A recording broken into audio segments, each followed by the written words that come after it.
So I've mentioned a couple of times now that you can run some of the, well, you can run the Ion admin programs interactively and use that to reconfigure Ion nodes.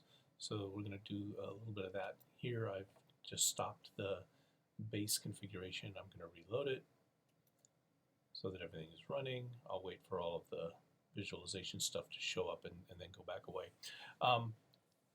So the thing that we're going to mess with here, I'm going to go back up here to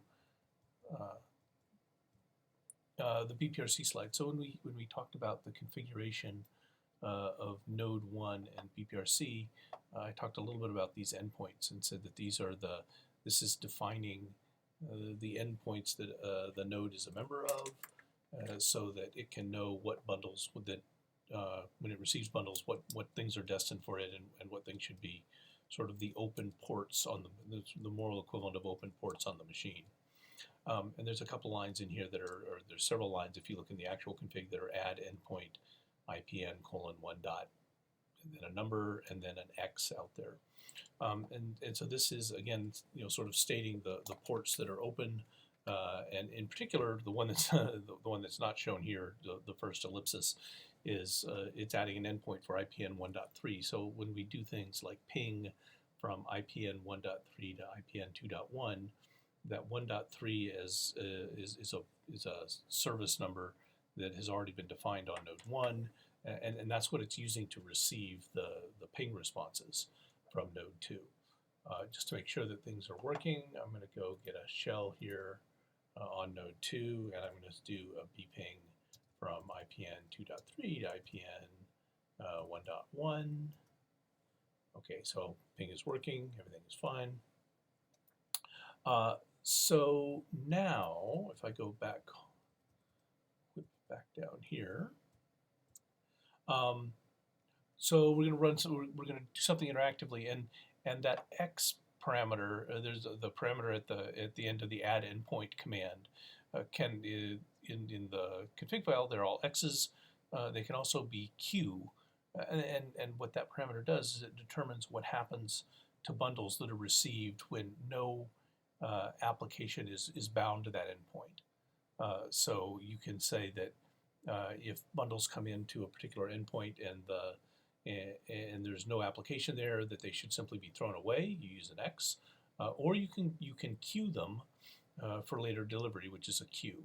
So let's play with adding a new endpoint, and then we'll add it with the queue type, and we'll show that we can actually make those changes on the fly. So on N1, we're going to go ahead and run bp-admin to add a new endpoint, which does queuing as its mechanism instead of discard. So I double-clicked here on N1 to cause a terminal to show up here, and then I can just do bp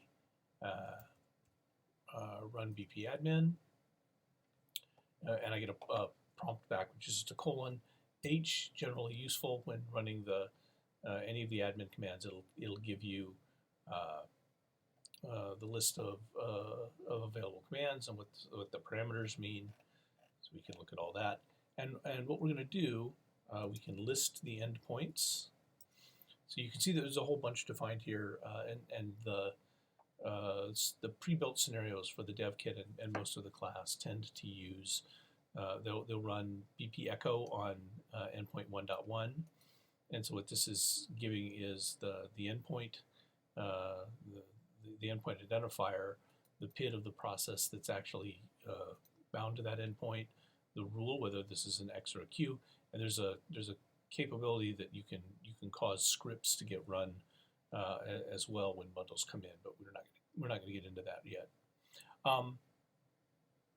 So we can go ahead and add an endpoint. So let's add an endpoint, and we're going to call it IPN 1.100, and we're going to make it a queuing endpoint.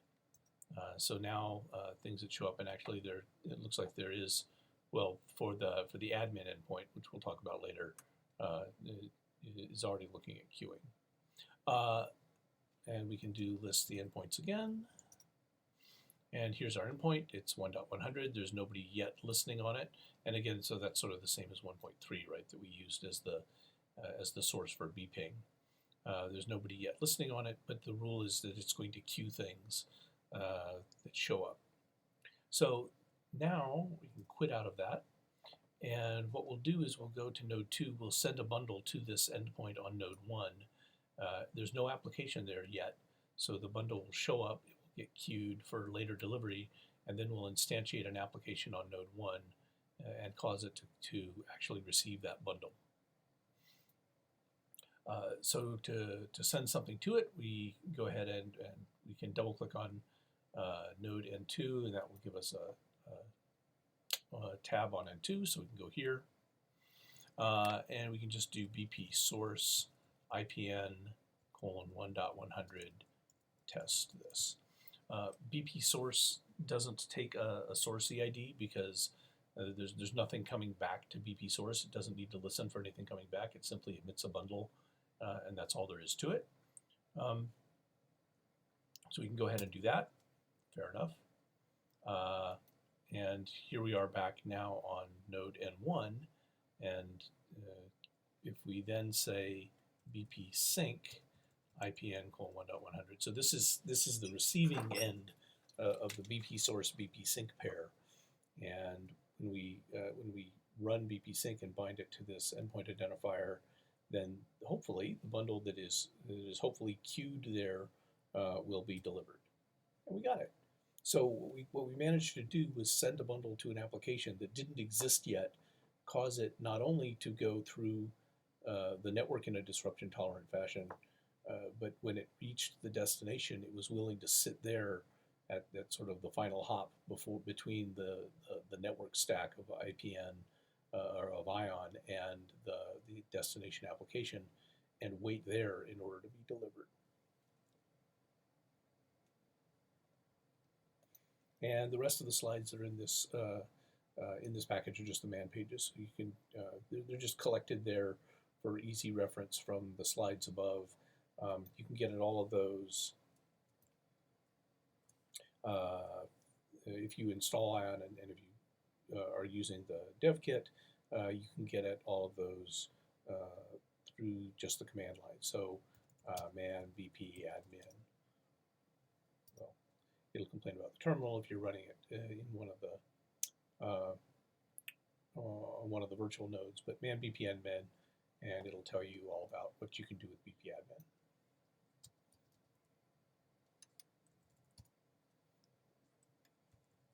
Right.